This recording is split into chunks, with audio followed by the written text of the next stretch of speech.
penting dalam cerita ini adalah Pan Minding. Desa menyebutkan bahwa sekitar tahun 1818, desa ini masih berupa hutan timur desa. Pan Minding bersama warga lain ditemukan. Sengaja, Pan Minding melemparkan batu ke telaga tersebut. Batu itu berubah warna menjadi kuning keemasan, tersebut berubah warna lagi seperti semula. Minding menaruh sabit yang dibawanya. Anehnya, setelah terendam sabit tersebut warna lagi menjadi kuning juga. Di tengah, tempat seekor buaya kuning muncul, tidak menyerang karena Pan Minding yang saat itu sudah sampai. Dengan ditemukan buaya kuning tersebut, Pan Minding pun Kelian Subak melakukan musyawarah bersama warganya dan berupa turus lumbung di lokasi buaya kuning. 4 tahun kemudian, terjadi perang antara kerajaan Buleleng. Sang raja melalui Pan Minding agar masyarakat membela Ibu Pertiwi. Pan Minding memohon atau berdoa di Pelinggi. Bila mana masyarakatnya kembali.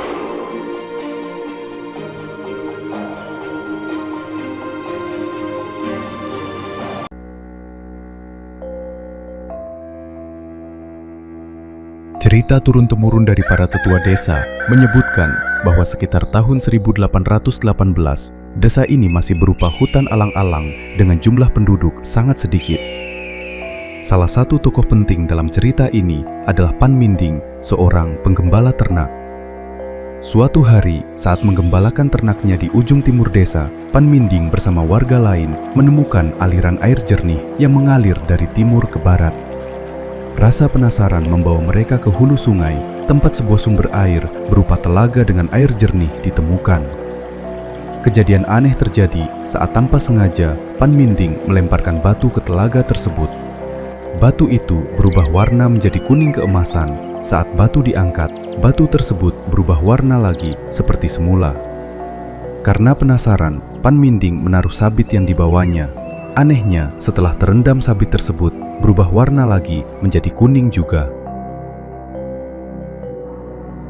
Tambah penasaran lagi, kemudian Pan Minding berendam di telaga. Tubuhnya pun tampak berwarna kuning keemasan. Namun perubahan itu hilang begitu Pan Minding keluar dari air. Perjalanan pun berlanjut mengikuti aliran air hingga tiba di sebuah telaga lain di dusun tengah, tempat seekor buaya kuning muncul. Buaya itu meski tampak besar dan menakutkan, tidak menyerang karena Pan Minding yang saat itu sudah sama rombongan dianggap tidak memiliki niat jahat.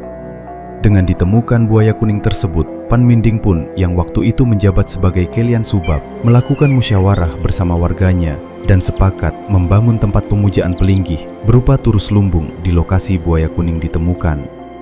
Berselang beberapa tahun kemudian, terjadi perang antara kerajaan Jembrana dengan kerajaan Buleleng.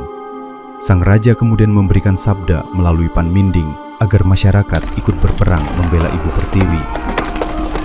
Pan Minding memohon atau berdoa di Pelinggih, tempat ditemukannya buaya kuning tersebut.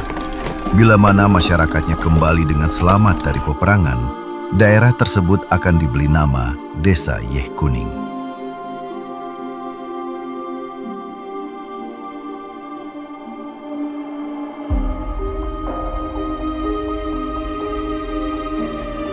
Setelah perang berakhir dan pasukan kembali dengan selamat, desa ini resmi dinamai Yeh Kuning sesuai dengan janji Pan Minding.